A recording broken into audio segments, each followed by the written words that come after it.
Will Hillary take a pass on the White House? I'm John Phillips, and this is After Hours.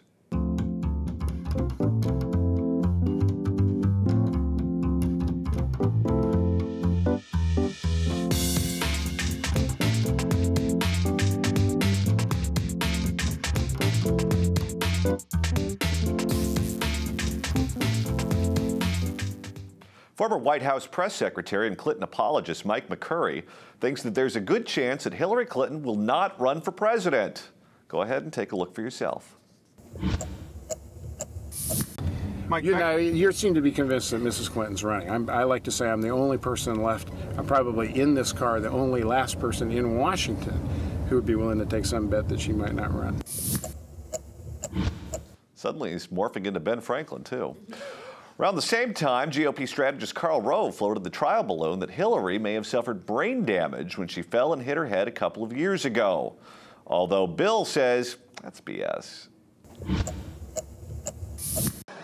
First they said she faked her concussion, and now they say she's auditioning for a part on The Walking Dead.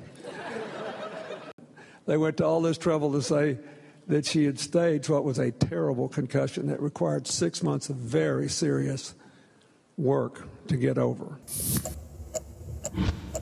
And, of course, if there's any issue where Bill's an authority, it's about women faking it. Health issues notwithstanding, I think there are two main reasons why Hillary could take a pass.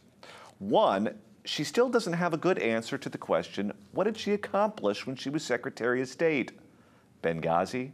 Emboldening Vladimir Putin? Presiding over a deteriorating relationship with our closest ally, Israel?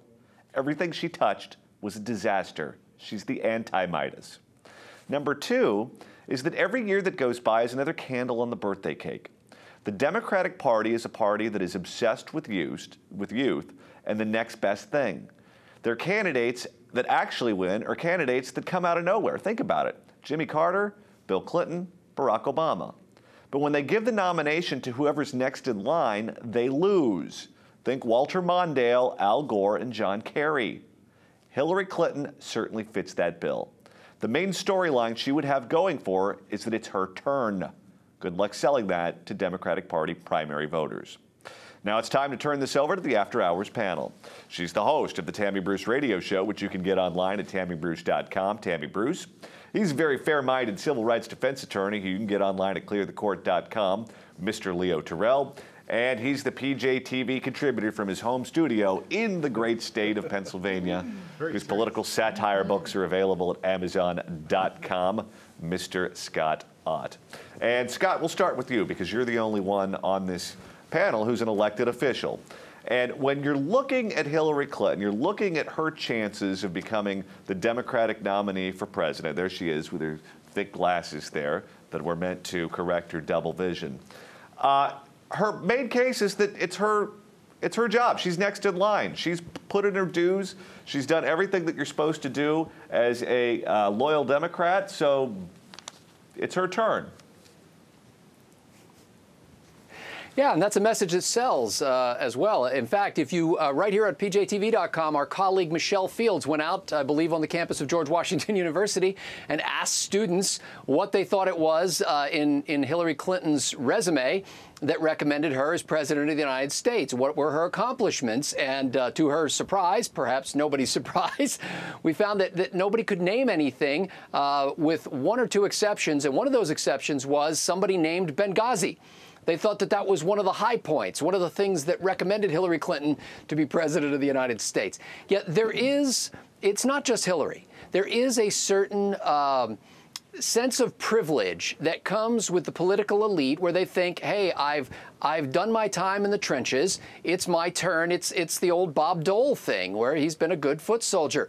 Here in Pennsylvania, I'm a member of the Republican State Committee, and I can remember talking to another delegate to the State Committee who told me that we should endorse a particular candidate for judge who had lost the last time out because he's been at it a long time and he's a nice guy. Anybody who wants to run for the office of the presidency of the United States, to me, is suspect to start with. How do you package her? If you're a Democratic Party political strategist and Hillary Clinton's name is going on the ballot, do you package her as the woman whose turn it is? No, I packaged Hillary in one word: experience. It was her turn in 2008, but a tornado came named Barack Obama. So I don't buy the argument that it's her turn now. It was her turn in 2008. She has the experience. And I got news for you, John. I think this Benghazi issue will not be an issue in 2016 because I don't think a Secretary of State, that a person who has all those things on her plate, his or her plate, is responsible for the security of each embassy. She'll take the flak for it, but I think it will be Teflon on her in 2016. Well, let me ask you the $64,000 question. What was her biggest accomplishment as Secretary of State? I can't think of one. I'll be honest. I can't think of one, but that's not a prerequisite. But I mean, look, I don't think that's a prerequisite. Scott mentioned Bob Dole. What was his accomplishment? The argument whether it was his turn. I don't think that's a prerequisite to become president. Is that why people like governors and vice presidents? Because they have a record, or generals. When we selected Dwight Eisenhower to be the president of the United States, you knew what you were buying because you saw what he could do as a general. When you select Ronald Reagan or Bill Clinton, who are governors, you know what their record is. They've run something before. If you are a member of the United States Senate, which we've only elected 2 in recent years, John F. Kennedy and Barack Obama, it's hard to find what their record is. And when you have a Secretary of State, they're kind of somewhere in between because they're working for somebody else, yet they are still in the executive branch. Well, and we have an example of Secretary of State of somebody who accomplished something, and that was Henry Kissinger. So you have that standard. You can't argue that the Secretary of State can't do anything or doesn't play a role or isn't responsible for war or peace or for what can be accomplished. So we know about Henry Kissinger. Hillary's problem, of course, also is that, as you could see with the Bill Clinton video, is that she's now married to Bob Barker. And I don't know if that's going to... spayed and neutered. Yeah, and maybe she thinks the presidency is if the price is right, then she'll get the presidency. But look, I mean, Bob Dole didn't become president for a reason. It's because, look, Americans and especially after Barack Obama, we are going to be past now electing somebody because we like them or because it's an experiment or because it would be nice of us. We realize now that the entire world does depend on this person. And Hillary's health issue, look, if it takes her 6 months to recover from a traumatic brain injury, which is what a concussion is, you do begin to wonder, is this person going to be able to function properly when the pressure is on? Scott, did the Democrats put all of their eggs in the Hillary basket? Because if you take Hillary out of the equation, my guess is that Joe Biden becomes their front runner. And then you get a bunch of people like probably Elizabeth Warren, maybe Dennis Kucinich again, but people on the left who would jump into the race and see an opportunity here. And then you'd have a free-for-all, and God knows what you'd end up with. What happens to their primary if she doesn't get in? Well, yeah, the political operatives do like stability. They like to know that they know. They like to think that they're the ones behind the scenes who are pulling the levers, and they're building up these candidates over long periods of years, pouring millions of dollars into them. And so, yeah, and it's really scary when somebody like, as Leo points out, when somebody like Barack Obama comes along, it's scary for a lot of people for somebody to rise up out of nowhere and make a run like that. I disagree with Tammy, though, because I really think that we have learned a lesson, and even the Democrats and the youthful, hopeful, optimistic Democrats have learned a lesson from Barack Obama, but it's not the right lesson.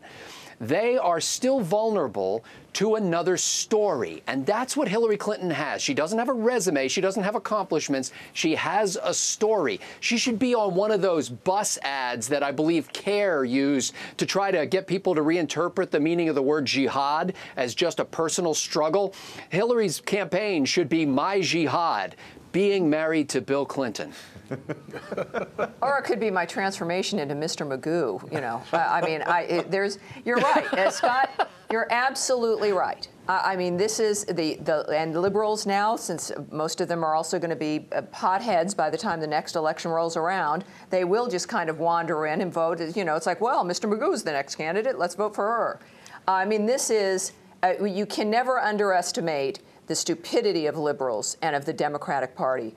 And also, the Clintons also blinked when it came to Barack Obama. They should have known what was happening, and it shows you that nobody really did know. So we do have to be prepared for that. I think that liberals, and especially, as you mentioned, Scott, the Michelle Fields video out of Georgetown, was remarkable that there's these young people who are even dumber than they ever were before, and they're at university. So we've got our work cut out for us. But I do think that if the Republicans make good arguments and bring the right issues to the forefront, Hillary will crash and burn like she did in 2008. Let me just be clear. There's no doubt she's going to run. She's done everything a candidate is supposed to do. She left the administration early. She is now speaking. She's getting all these awards. She's positioning herself on certain issues. She is acting like a candidate some 2 years before the actual election. Because that's what they do. I can't envision her putting her name on the ballot unless she thinks it's a shoo-in. It would be personally embarrassing for her to run again and to lose again. Well, notwithstanding the tornado, excuse me, Tammy, notwithstanding the tornado by Barack Obama, she almost won. She was in a dogfight, and she could have won that. But she did. Close only counts in horseshoes and hand grenades. I don't see a tornado coming through again. You know, I think Barack Obama was more of a hurricane, especially with you know how we name the hurricanes? That one was in the L category, and it was named Liar. And nobody thought to think about what that really meant. Yeah, I mean, this is Hillary. What the Clintons do is they run for office. Hillary thought it was a shoo-in in 2007 and 8. She's going to think it's a shoo-in again. She's going to be wrong. But she's been burnt, though. Well, no, but this is a woman who, you talk about, I mean, there's a mythomania that drives her view of real life. She's going to get caught, and it's going to be a problem. You know, Scott, one of the groups of people that is just going to put the weight of the world on Hillary Clinton to actually pull the trigger and run is the elites in the party, the corporate Democrats, the people that really write the big checks. I was talking to a friend who is a big Wall Street type, and I asked him who Wall Street is going to get behind next time around. And he said, well, there's one thing I can tell you, and it doesn't matter who you talk to. They don't want Elizabeth Warren. They don't want Ted Cruz or Rand Paul.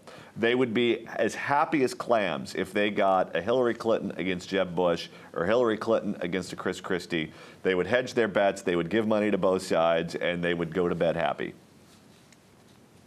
Absolutely. Status quo elitists. Status quo elitists in a knockdown, drag out, doesn't matter who gets elected because they're both basically going to do the same thing. Right. You know, that's what they're looking for.